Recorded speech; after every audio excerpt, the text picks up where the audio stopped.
Hi, I'm LadyJenevia, and today we're talking about Pennyworth. The embargo has lifted, so those of us with access to press screeners are free to post our reviews of Season 2. But before we jump into all of that, since I never actually got around to posting a review or a video essay about Season 1, I figured I should give a bit of an introduction to the show and why it is that I rate it so favorably.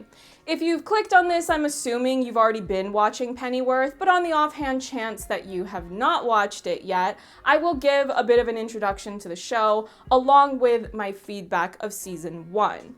I will also put a timestamp on screen, so if you just want to skip ahead to hear me talking about Season 2, you will be able to do that. Pennyworth is a prequel series of the Bruce Wayne corner of the DC universe. It takes place in the 1960s, mostly in London, although you occasionally follow characters to other parts of the British Isles. The show's name, Pennyworth, comes from the famous butler of Bruce Wayne, Alfred Pennyworth.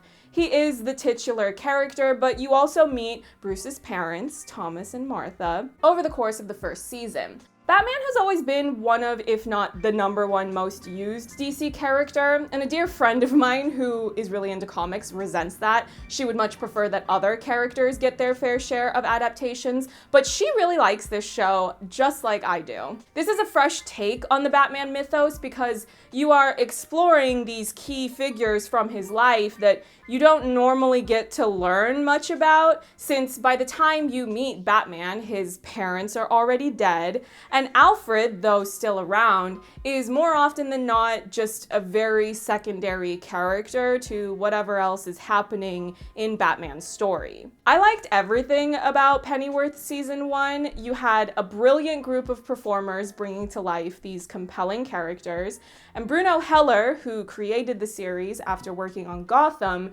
is the one who writes all of the episodes, and he did excellent work on them. There are a lot of moving parts for why the show works when it comes to the story. Obviously, you need to be able to get attached to the characters and care about them, or else you're not going to care about what happens to them when things go wrong, and you're not going to root for them to succeed. But what I also really loved was the social commentary of the series and the many nods it has to different elements of British culture and British history. I don't know how many of these things non-British viewers were able to pick up on, so on the offhand chance that you didn't notice them, I will point some out. There were some Easter eggs in Season 1, like the scientist that Martha had Alfred help her rescue. He was very clearly a reference to Alan Turing, who was a mathematician and computer scientist who was criminally prosecuted by the British government in 1952 for being gay. There's also a supporting character called John Ripper, who is clearly supposed to be some sort of descendant of Jack the Ripper, since he is getting up to everything he's getting up to, not only in London, but in Whitechapel. In the pilot episode, Alfred has a conversation with his love interest Esme about the Queen and the idea of the time he spent in the military being specifically in service of the Queen. Now, at the time of me writing and posting this review, there's a rejuvenated discourse about the royal family. I haven't watched The Crown, so I'm not here to get into any of that, although I do find it kind of funny that the actress who played Esme, Emma Corrin, appeared in this last season of The Crown as Princess Diana. The largest story conflict in Pennyworth Season 1 comes from a battle between two groups, the No Name League and the Raven Society.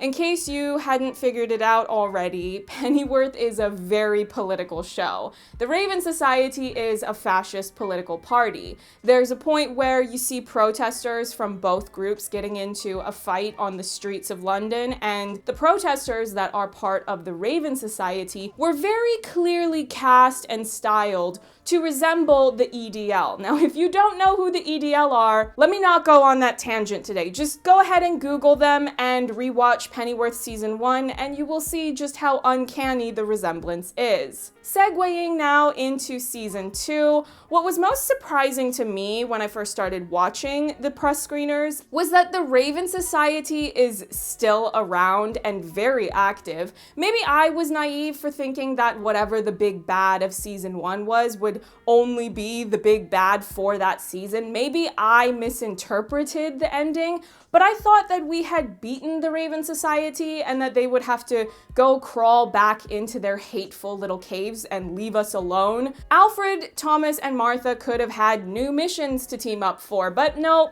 Pennyworth season 2 kicks off about a year after the season 1 finale, and the Raven Society has now seized a lot of control. There is a civil war happening in the UK, and the Raven Society are now known as the Raven Union. I guess they decided to give themselves a little fascist rebranding. Oh, and remember how I said that members of the Raven Society in season 1 looked like the EDL? Well, the Raven Society, or Raven Union as they're now known by, say in the season 2 premiere that they want to form the English League. So clearly I was completely correct in the comparison that I made to the EDL in season 1. I didn't think the reference was subtle then, but it's definitely not subtle now. I see you, Bruno. I see who you're calling out, and I approve. All things considered, I like that they decided to escalate the conflict in this way. It's really interesting to watch this material play out how Bruno has written it, because on the one hand, you'll see certain characters talking about the ongoing situation, and they're referencing World War II as a sort of cautionary tale that should not be repeated. If you see fascists making power plays, you need to get up and put a stop to it. Although Pennyworth is a fictional story of an alternate version of history, it feels very real. You get the sense that the show is addressing the cyclical nature across history of fascist military leaders making their power plays and people just letting it happen for reasons that are probably too complicated and multifaceted to try to explain in a review about a television series. I promise I'm not trying to make a video about politics, but what I will say is that it's fascinating to observe how, for both season 1 and now season 2, the show always feels like it's eerily relevant to what's going on in current events. Bruno Heller is giving off some seriously clairvoyant vibes, because you have to remember he's writing these episodes much earlier than we actually get to see the finished product. Taking a step back from these heavier topics to do with fascism and socio-political clashes in fiction and in real life, I will give a bit of context to Pennyworth season 2 and my feedback of it for this mostly spoiler-free review. The season is supposed to have 10 episodes in total, but only the first 4 episodes have been added to the press screeners, so those are what I am using to form my overall impression and opinions of this chapter in the Pennyworth story. Now let's talk about some of the characters. In the first 4 episodes, we get a good mix of story and character progression across the main leads. We'll start with Sykes because she's my favorite. She's gotten herself a promotion now that Lord Harwood is running things in the Raven Union with even more power than ever before. She's Captain Sykes now. I love how Bet is all heart and all rage. It doesn't take long at all for her to start making trouble for herself more than anyone else. She's never been a troublemaker just for other people. Having a quick temper will get yourself into a lot of messy situations. Paloma Faith is brilliant. If you've seen season 1, then you already know that. I just love how even though Sykes can get very scary and violent and dangerous, Paloma is able to infuse this nuance to her. She has this vulnerability throughout all of that. She wants to be loved and respected, and when she doesn't get that, that's when she gets scary. I get the feeling that they're building up to revealing more about her origins. If I were to guess, we're going to learn a lot more of that before the season is finished. She's also going to get a new friend, and I'm going to leave it at that and keep it very vague. Moving over to Alfred, they do a lot this season to remind the viewer of how burdened he is by the trauma he accumulated in season 1. Remember that he lost Esme, and then he had to kill his own father after Mr. Pennyworth got indoctrinated into the Raven Society and was trying to blow himself up in order to kill the Queen and the Prime Minister. It's interesting to see that play out because you can't help but feel how parallel that is to the countless Batman stories we have experienced in pop culture. Even though we've never met Bruce Wayne in this version of the DC universe, if you were to imagine this version of Alfred carrying on with his life journey over to Gotham to be Thomas and Martha's butler and raise their son after their untimely demise, you can see how if this is part of Alfred's history, he would be pretty well equipped to help raise Bruce in a way that other butlers simply wouldn't be. Alfred's main goal when we meet him in season 2 is that he wants to go to America. He's saving up money and he wants to not only get himself over there, but to bring his mom and bring his boys. Unsurprisingly, things do not go according to plan, but again, I will wait to discuss more of that in detail in future reviews. If you've seen the trailer for season 2, you've probably seen Thomas tell Martha that he's engaged now. Sure, Jan. We all know these two are endgame, they have to be, or else we're not going to get Batman, and what would the world be without Batman? They are not together romantically when season 2 kicks off, but it's very interesting to watch them dance around one another, not only in a romantic sense, but in an ideological sense. They don't work for the same organization, and they don't approach their respective jobs in the same way.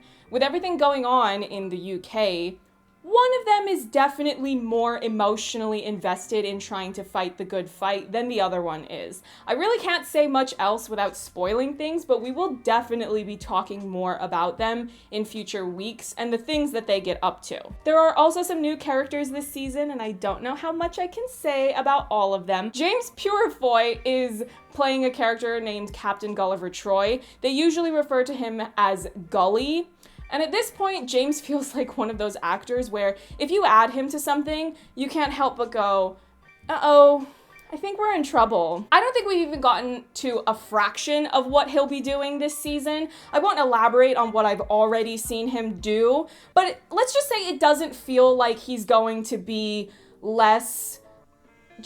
I don't know what happened. He was so charming and noble and likable in A Knight's Tale, and then The Following came out, and it just felt like, ooh, I'm uneasy now every time I see you. The other elephant in the room, as it were, is of course Lucius Fox. Now, for those of you who did not know this already, we are going to be seeing Lucius Fox this season. Bruno shared that at DC Fandom, so if you are a publicist at Epix, please don't yell at me for saying that in this review. I'm not giving anything away that the showrunner hasn't already given away himself. I've only just seen Lucius introduced, so I can't really form a larger opinion of his character just yet since I don't know what they're gonna do with him or where his arc is going to go. When they first showed him on screen, I immediately knew it was Lucius Fox, even though he had yet to introduce himself and nobody had referred to him by his name at that point. But since I had watched the DC Fandom panel, so I knew that he was going to be showing up at some point, once he finally arrived, I went, oh, there he is, and I'm excited about it. I'm going to leave it at that for now.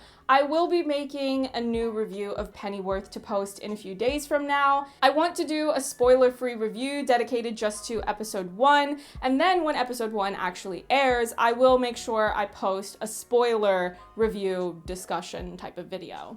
I will follow that model for the first 4 episodes since I don't know if they're going to add the rest of the episodes early for press screeners. So we'll just have to wait and see. If you did enjoy this video, don't forget to like and comment and subscribe so you know when the rest of my Pennyworth reviews will go live. And follow me on social media. You can find me on Twitter, Instagram, Letterboxd, and Vero. And I'm only verified on Vero because they're the only platform that likes me enough to verify me this early. Thanks, Vero. See you in the next one. Bye.